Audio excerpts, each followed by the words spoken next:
Salam kanalımızın izləyiciləri. Bugün Abşeron rayon Masazır qəsəbəsində tam yaşayışlı bir ərazidə, hündür bir ərazidə yerləşən 3 otaqlı evimizin çəkilişinə gəlmişik. Kanalizasiya mərkəzidir.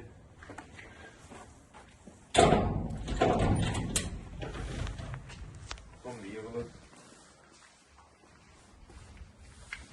Pəncərələrin qarşısı hər biri dəmir bağlantılarla örtülür.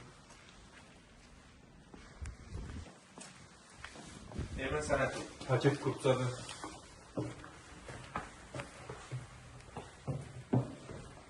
Bura qonaq otağı, mətbəx stüdiya yığılır. Evimizi çox düzəlmədik.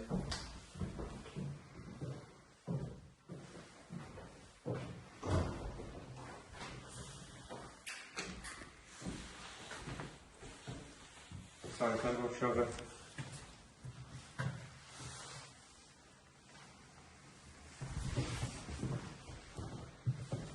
Ve 2 tane yataq otağı yerləşir. Otaqlardan biri pəncərələrin qarşısı dəmir barmaqlarla örtülür.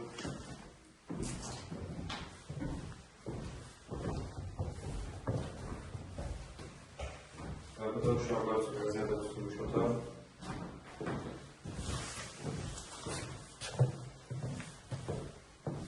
Pəncərəsi öz həyətinə baxır məşqasında. Buradakı pəncərənin qarşısı dəmir barmaqlarla örtülür. Qiymət 50.000 manat təklif olunur. Sənəti paket kupçadır. İnşallah real alıcılara indirim olacaq. Sağ olun. Kanalımıza dəstək olmağı unutmayın ki, belə gözəl ev və mənzillər sizinlə qarşınıza çıxsın.